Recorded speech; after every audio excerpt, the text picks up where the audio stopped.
তোমাদের সামনে এইভাবে ভিডিও করব কখনোই আমি ভাবিনি। তোমরা হয়তো আমাকে অনেকেই চেনো, বা আবার হয়তো আমাকে অনেকেই চেনো না। অনেকেই হয়তো আমার ভিডিও দেখো, বা হয়তো আমাকে অনেকেই চেনো না।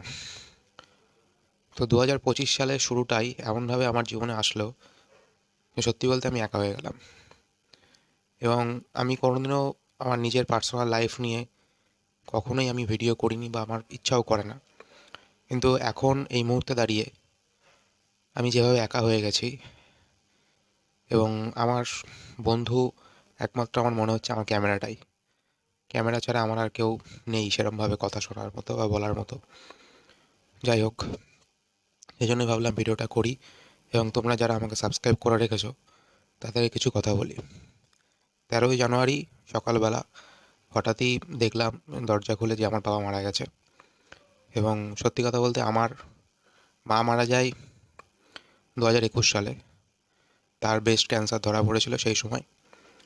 এবং তারপরে আমার মাথার ওপর বাবাই ছিল, এবং আমি টুকটাক কাজ করতাম, নিজের পড়াশোনা করতাম।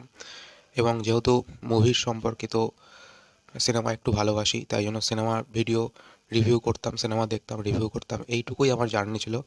এবং আমি চেষ্টা করেছিলাম বা ভেবেছিলাম যে 2025 সালে হয়তো আমি চ্যানেলটাকে একটু বড় করব। এবং যখনই আমি কিছু ভাবি, যখনই মানে নতুন কিছু ভাবনার চেষ্টা করি, এবং 2025 সাল থেকে আমি কন্টিনিউ ভিডিও দেওয়ারও চেষ্টা করছিলাম। যখনই কিছু নতুন কিছু ভাবি, বা কিছু কিছু মানে ভেবে উঠি, যে প্ল্যানিং করি যে না এভাবে করতে চাই, তখনই আমার জীবনে বড় বড় ঘটনাগুলো ঘটে। যেমন 2019 সালে আমার মনে আছে, আমি যখন কলেজ লাইফ শেষ করি, তার আগের থেকেই আমার মানে সিনেমার প্রতি একটু প্যাশনেট টাইপের ছিলাম। ঠিক আছে, কিন্তু কখনো আমি একটু চুপচাপ টাইপের, শাই টাইপের ছেলে, লজ্জা পেতাম, নিজের ভেতরকার কথা প্রকাশ করতে একটু লজ্জাই পাই।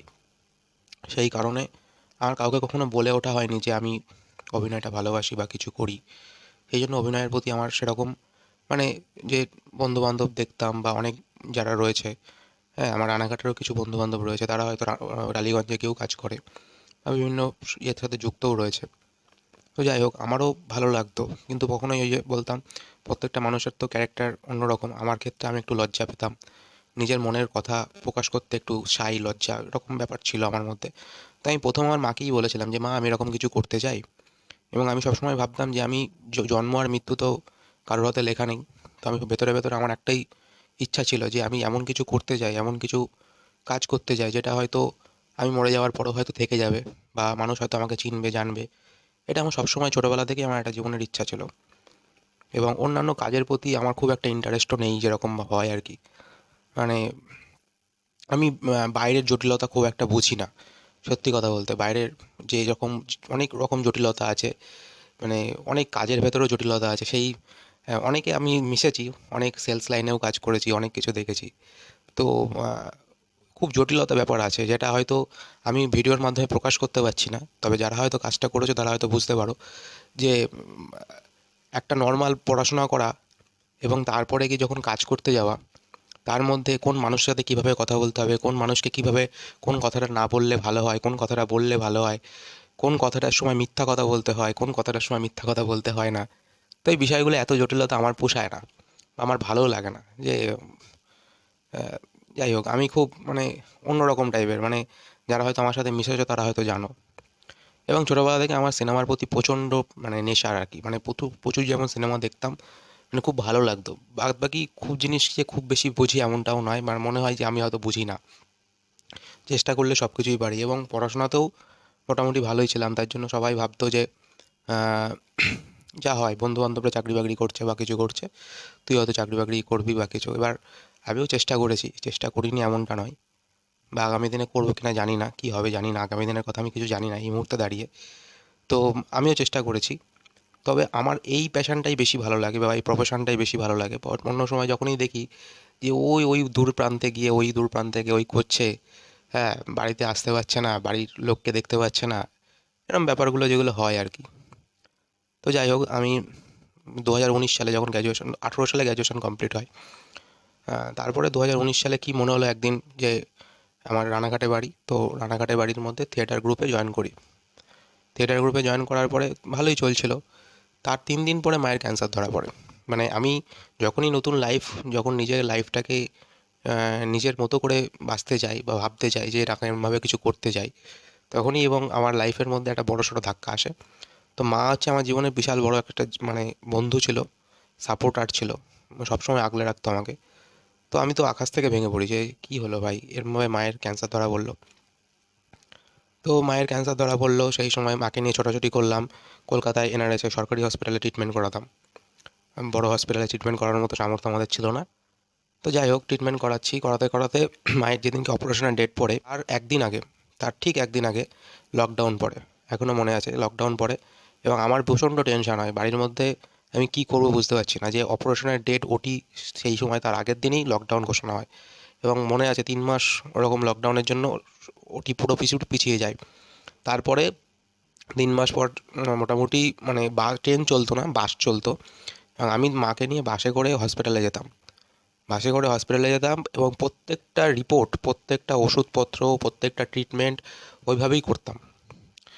মানে কোনো দিনও এমন কোনো দিনও হয়নি যে ট্রিটমেন্ট পিছিয়ে গেছে, কেমো পিছিয়ে গেছে, রেডিয়েশন পিছিয়ে গেছে, মানে রক্তের রিপোর্ট পিছিয়ে গেছে, কোনো কিছু না। সব পরীক্ষা সমস্ত কিছু সব আমি করতাম এবং ডাক্তারের চেক আপটা করতাম। মানে কোনো দিনও এমন কোনো হয়নি যে আমি চেক আপটা করিনি। পুরোটা নিজের জন্য, মানে যতটুকু নিজের পারা যায়। এবং একমাত্র আমিই ছিলাম যে তখন প্রচুর পরিমাণে করতাম আর কি মায়ের জন্য, যতটুকু মানে পুরোপুরি বাঁচানোর চেষ্টা করেছিলাম। কিন্তু মানে এমনই কপাল খারাপ, আমার মায়েরও, আমার মা ছিল ওই এনএস হসপিটালে যেই বেডে আমাদের মাকে রাখা হয়েছিল, বাদ বাকি যেরকম ছিল জায়গাগুলো সব থেকে ভালো ছিল আমার মা। অন্যান্য মানুষগুলো হয়তো টেনশন করতো বা করতো, আমার মা বিশাল স্ট্রং ছিল। তো মায়ের যেদিনকে অপারেশন হলো, সেদিনকে আরেকজনের অপারেশন হয়েছিল, তার বাড়ি ছিল কোচবিহারে। সে মুসলিম ছিল আর আমি হিন্দু ছিলাম। তো ওই ছেলেটাও আমার খুব ভালো বন্ধু হয়ে গেছিলো এবং দুজনারই ট্রিটমেন্ট করা হয়। দুজনারই ব্রেস্ট ক্যান্সার ছিল। তো তার 1 সপ্তাহ পর থেকে মায়ের প্রচণ্ড যন্ত্রণা শুরু হয়। বললাম কী করে হলো, কী হলো, কী হলো, দিয়ে তারপর আবার যাতায়াত করলাম, শুরু হলো। তারপর বুঝলাম যে মায়ের এটা ছড়িয়ে গেছে। তারপর ছড়িয়ে যাওয়ার পরে তো মাকে আর তো তারপরে রানাঘাট হসপিটালে করে রক্ত দিতাম, রক্ত শেষ হয়ে যেত। যাতায়াত করতাম, মানে এই হসপিটালে ভর্তি করতাম, রানাঘাট হসপিটালে ভর্তি করতাম, রক্ত দিতাম, রক্ত নিয়ে চলে আসতাম, মানে আর কিছু করা যেত না, করা গেল না আর কি। তারপরে তো মা মারা গেল। মা মারা যাওয়ার পরে ওই যে যে বন্ধুটার যে বললাম যে মুসলিম যে বন্ধুটা, ওর মায়েরও একই কেস ধরা পড়লো। ওর মায়েরও হাত যন্ত্রণা করতে স্টার্ট করলো। আমাকে তখন বললো যে কী করবো, আমাকে ফোন করলো। আমি বললাম দেখ, আমার মা মারা গেছে, আমি এরকম শ্রাদ্ধ শান্তি করছি। সেই সময় ফোন করেছে।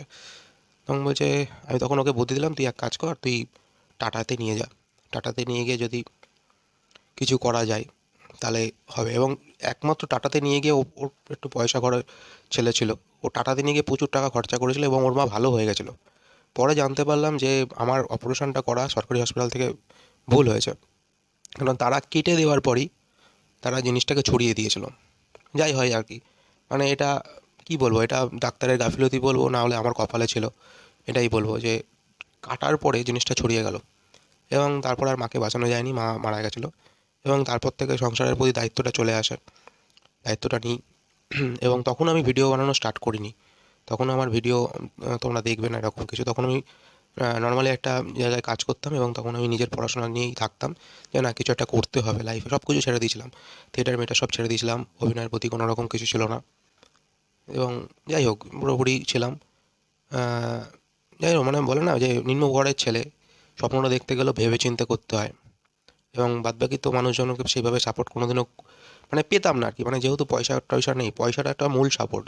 কাউকে কিছু বলতে গেলেও তো তাকে ভাবতে হবে যে তার কাছে আমি যে কথাটা বলছি, আদৌ তো একটা পয়সাটা ব্যাপার আছে না।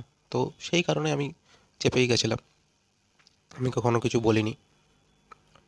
তারপরে অনেক দিন যায়, আর বাবাও 2017 সাল থেকে মোটামুটি হার্টের একটা মানে পেশেন্ট ছিল। বাবা ওষুধের ওপর ডিপেন্ড ছিল, বাবাও যে খুব বেশি কাজ করতে পারতো এমনটা না।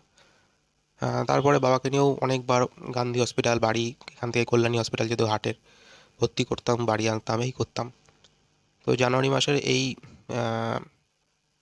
2025 সাল জানুয়ারি মাস 13 তারিখে বাবা মারা গেল। এবং সকালবেলা উঠে দেখি এরকম, বাবা পড়ে আছে বিছানাতে। তারপরে ঘর খুলে দেখি এরকম, বাবা আর নেই। তো 2025 সালে আমি ভেবেছিলাম যে জীবনের অন্য কিছু করব, যে আমার ইউটিউব চ্যানেলটাকে একটু বড় করব। কারণ আমি দেখেছি আমার ইউটিউব কন্টেন্ট খুব অল্প। আমরা যারা মুভি রিভিউ করি, তোমরা দেখলেই বুঝতে পারবে, তারা হয়তো 1000 2000 ভিডিও আপলোড করে দিয়েছে, তারপরে তাদেরকে সাবস্ক্রাইবার হয়তো অনেক হয়েছে। কিন্তু আমার ক্ষেত্রে আমি খুব কম ভিডিও দিয়েছি, মাঝে অফ করে দিয়েছিলাম, মাঝে পড়াশোনায় ভাবছিলাম যে পড়াশোনাটাকে কন্টিনিউ করব। কারণ এটা তো যাই হোক, এটা তো এখন অবধি কোনো রকম ফিউচার নেই না, ফিউচারের প্রতি একটা টেনশন রয়েছে। তো তখন ভেবেছিলাম যে বন্ধটা করে দিই, সামনে এগুলো পরীক্ষাগুলো রয়েছে, পরীক্ষাগুলো দিই। তো যাই হোক, যার যেটার দিকে একটু প্যাশান, যার যেটার দিকে মনে হয় যে আমি এটা করতে পারি, বা এটাই বুঝি, এটাই হয়তো ভালো পারি, তো এই রকমভাবেই আর কি। তখন এই যেন ভেবেছিলাম যে তখন ওই জন্য বন্ধ করেছিলাম। বন্ধ করার পরে ভেবেছিলাম, হয়তো পরে ভাবলাম যে না, সত্যিই ভুল করেছি। আর এই জানুয়ারি মাসে দেখে, জানুয়ারি মাস শুরুতেই আমার একটা বড় একটা ঘটনা ঘটলো, যেখানে আমি সত্যি, আমি মানে একটা কাজ করছিলাম, কাজ করতে করতে মনে হলো যে না, 2025 সালে একটু অন্যরকমভাবে কিছু করি। হ্যাঁ, একটু টিউশনি পিছনে পড়াই, কিছু করাই, বা অন্যরকমভাবে কিছু লাইফটাকে করি। আর ইউটিউবটার পেছনে একটু বেশি করে সময় দিই, যেন ইউটিউবটা আমাকে অনেক কিছু দিচ্ছে। হ্যাঁ, অল্প সময়ের মধ্যে তোমরা অনেক কিছু ভালোবাসা দিয়েছো। তো যখনই কিছু ভাবি তখনই এরকম কিছু হয়। আর আর এখন এই কথাগুলো তোমাদেরকে বলার একটাই কারণ, মানে ভাই বলতে পারছি না কাউকে, ক্যামেরার সামনে বললাম, মনের কথাগুলো হালকা হলো। আহ, এই জাস্ট, এই আর কি। তো দেখা যাক আগামী দিনগুলো কীভাবে চলি। তবে এটাই ঠিক, মানে খুব একা হয়ে গেলাম। যতই হোক, বাবা মাথার ওপর ছিল একটা, মানে সাপোর্ট ছিল, একটা মানে গার্জিয়ান ছিল, আর এখন পুরোপুরি একা হয়ে গেলাম। সেটা খুব মানে খারাপ একটা ব্যাপার। তো এই ছিল।